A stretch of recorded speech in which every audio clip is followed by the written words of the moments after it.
Ajma'in amma ba'd. Teman-teman saudara-saudariku yang beriman dimanapun berada, kembali di kesempatan pada malam hari ini, masih di bulan Al-Muharram tahun 1446 Hijrah. Mudah-mudahan kita semua masih diberikan kenikmatan, kesehatan, dan kenikmatan dalam Islam dan iman tentunya. Juga bersyukur atas nikmat sehat jasmani dan rohani yang telah Allah berikan kepada kita, yang mudah-mudahan dengan semua kenikmatan itu bisa kita pergunakan dalam rangka ketaatan kepada Allah Subhanahu wa taala.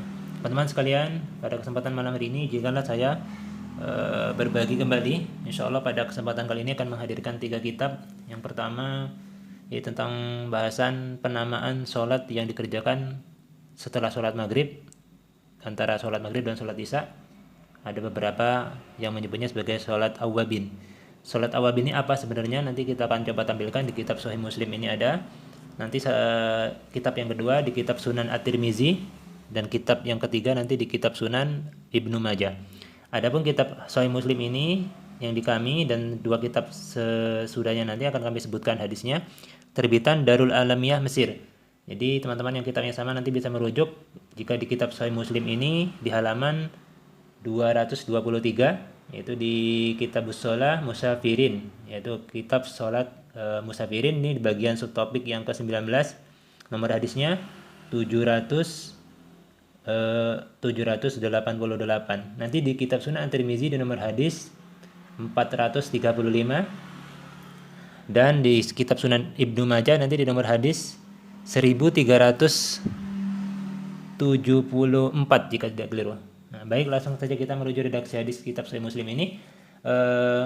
Rawi hadisnya terhubung kepada sahabat Zaid ibnu Arqam, ya, atau Zaid bin Arqam kalau disebutnya, bahwasanya berkata ro'a qauman yusalluna minad duha, yaitu bahwasanya yang melihat suatu kaum yang mengerjakan sholat di waktu duha, ya. Minad duha ini artinya sholat yang matahari sudah mulai naik atau setinggi ukuran panjangnya tombak, seperti itu. Ama laqad alimu anna sholata fi ghairi hazis saati afdalu. Lalu Zaid bin Arqam tadi berkata, apakah mereka sungguh-sungguh tidak mengetahui sungguhnya ada sholat yang lebih baik daripada yang dikerjakan di waktu saat ini. Maksudnya tadi saat matahari belum terlalu panas. Inna Rasulullah sallallahu alaihi wasallam, bahwasanya Rasulullah sallallahu alaihi wasallam bersabda, Rasulullah bersabda, sholatul awwabina, yang disebutkan ya, awwabin di sini, hina tarmadul fisalu. Sesungguhnya sholat awwabin itu maksudnya sholat yang dikerjakan bagi orang-orang yang ini ya, yang kembali atau yang bertobat kepada Allah Subhanahu wa taala, itu saat anak onta itu sudah merasa kepanasan, artinya matahari sudah meninggi. Jadi ada beberapa ulama yang mengelompokkan waktu duha yang utama adalah ketika saat matahari sudah mulai panas terik dan anak onta sudah merasa kepanasan ketika berada di padang gurun pasir, ya, seperti itu. Sudah merasa kepanasan berarti lebih panas dan waktunya lebih siang dibandingkan waktu yang pertama, seperti itu. Jadi di sini penamaan sholatul awwabin itu sebenarnya bukan sholat antara maghrib dan isya, tetapi sholat yang dikerjakan di waktu duha yang matahari sudah panas saat anak onta itu telah merasa kepanasan. Ini teman-teman bisa merujuk, kalau yang punya kitab Sahih Muslim yang terjemah nanti bisa dilihat juga di terjemahannya, ataupun di kitab yang sama bisa merujuk kepada lafaz hadis ini. Jadi yang pertama udah clear, sholat awwabin itu adalah sholat yang dikerjakan di waktu duha saat matahari setelah panas dan anak onta sudah merasa kepanasan. Jadi berdiri dari tempat duduknya, seperti itu. Selanjutnya kitab yang kedua insyaallah di kitab Sunan At-Tirmizi sebagaimana yang telah kami sebutkan tadi. Ya, di sini nomor hadisnya 435, ya. Sebentar teman-teman, saya geser kameranya.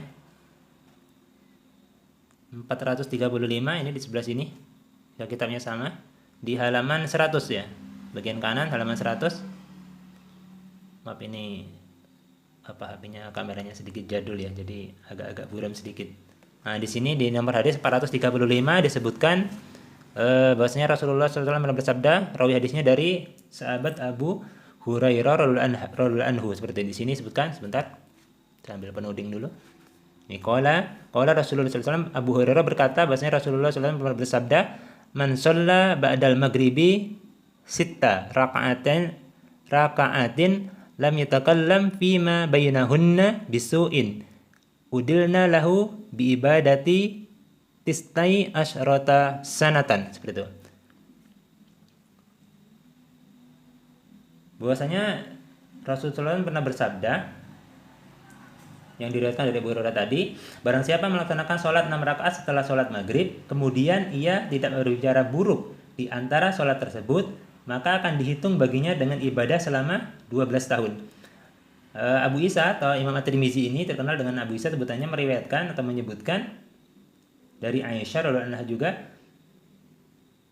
dari redaksi yang berbeda dari Nabi sallallahu alaihi wasallam, bahwasanya dia pernah bersabda. Ini hadis yang kelanjutannya ya nih. Qala Abu Isa itu berkata, nih Aisyah juga meriwayatkan hadis dari Rasulullah sallallahu alaihi wasallam seperti itu. Yaitu disebutkan barang siapa yang sholat 20 rakaat setelah sholat maghrib, kalau yang pertama tadi 6 rakaat, ini 20 rakaat setelah sholat maghrib, maka Allah akan membangunkan baginya sebuah rumah di surga. Abu Isa atau Imam At-Tirmizi berkata, hadis dari Abu Hurairah ini derajatnya gharib ya. Artinya asing, kami tidak mengetahuinya kecuali dari Zaid bin Al-Hubab dari Umar bin Has'am, seperti itu.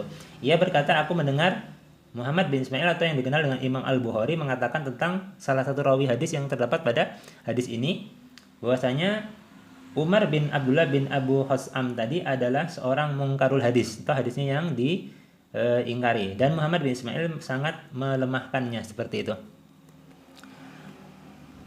Yang bermasalah adalah perawinya ya. Jadi bukan matan hadis, bukan hadis yang bermasalah, tapi perawi hadisnya yang bermasalah karena ada hadisnya yang diingkari. Jadi status hadis ini dhaif, lemah. Hanya saja untuk keutamaan beramal, ya, Imam An-Nawawi rahimahullah yang menulis kitab Riyadhus Shalihin, yang menulis kitab Minhajul Thalibin, yang menulis kitab Hadis Al-Arba'in juga menganjurkan bahwasanya untuk beramal itu bisa menggunakan hadis yang dhaif selagi hadis lemah atau dhaifnya tidak parah, seperti itu. Jadi hadis dhaif bisa diamalkan untuk keutamaan beramal selagi bukan dalam perkara-perkara hukum atau perkara bab akidah, seperti itu. Jadi di kitab Sunan Tirmizi sudah dijelaskan sampai tadi bahwasanya ada dua jenis sholat yang dikerjakan antara sholat maghrib ya. Setelah sholat maghrib kita kenal ada sholat ba'diyah maghrib itu yang sunnah muakkad ada 2 rakaat. Kalunya nanti orang bisa memilih yang mengerjakan seseorang sholat 6 rakaat tadi dengan balasannya sudah kami sebutkan, ada pahalanya, dan ketika sholat 20 rakaat antara maghrib dan isya tadi akan dibangunkan baginya sebuah rumah di surga. Ini kitab Sunan Tirmizi. Kami coba geser kembali. Karena kami tampilkan untuk menguatkan hujah. Kalau dia membantah katanya hadis palsu, hadisnya bukan palsu tapi lemah ya. Hadis lemah kita lihat.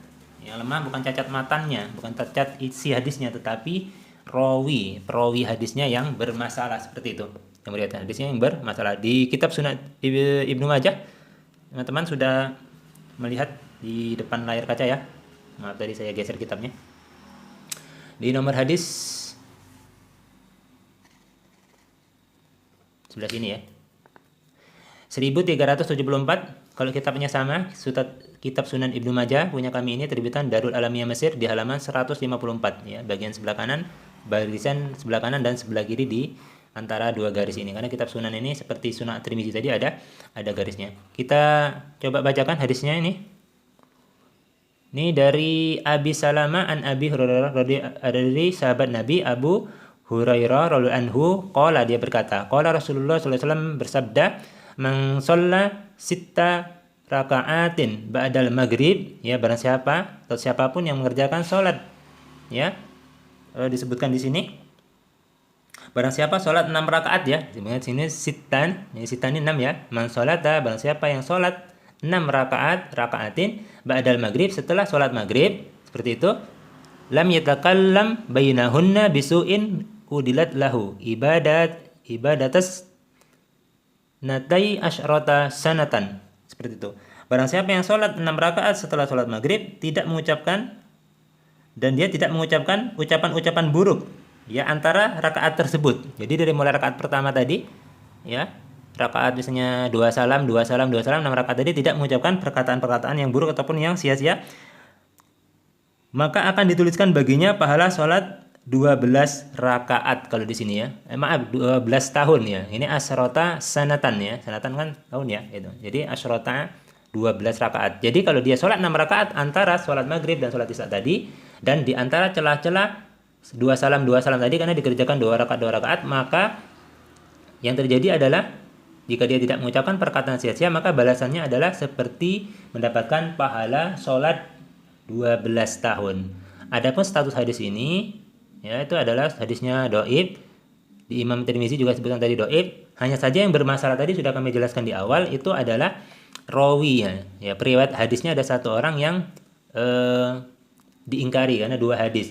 Imam Huzaimah kalau tidak keliru mengomentari ada dua hadis dari orang tersebut yang diingkari, diantaranya salah satunya tadi sudah kami sebutkan, dan yang kedua adalah hadis tentang barang siapa membaca surah Duhan di malam tertentu, seperti itu. Jadi untuk hadis yang lemah selagi tidak parah ataupun bukan hadis palsu bisa dikerjakan, yaitu keutamaannya adalah dalam hal fadilah amal atau keutamaan untuk beramal. Ya, selagi bukan dalam perkara yang akidah ataupun bab perkara yang menyangkut tentang hukum, ya, tentang akidah, maka hadis lemah bisa diamalkan. Juga sekaligus menafikan orang yang mengatakan amal yang dikerjakan tadi, sholat 6 rakaat yang terkenal ya, yang 20 rakaat kan mungkin bisa jadi baru saat ini bagi teman-teman yang mungkin mendengarnya. Jadi tidak aneh, tapi memang ada dalilnya dari hadis Nabi Sallallahu Alaihi Wasallam. Jadi pentingnya teman-teman membaca tidak hanya dari satu hadis, tidak hanya dari satu kitab. Ini tadi kan 3 redaksi kitab yang berbeda dan hadisnya juga diriwayatkan oleh rawi yang berbeda.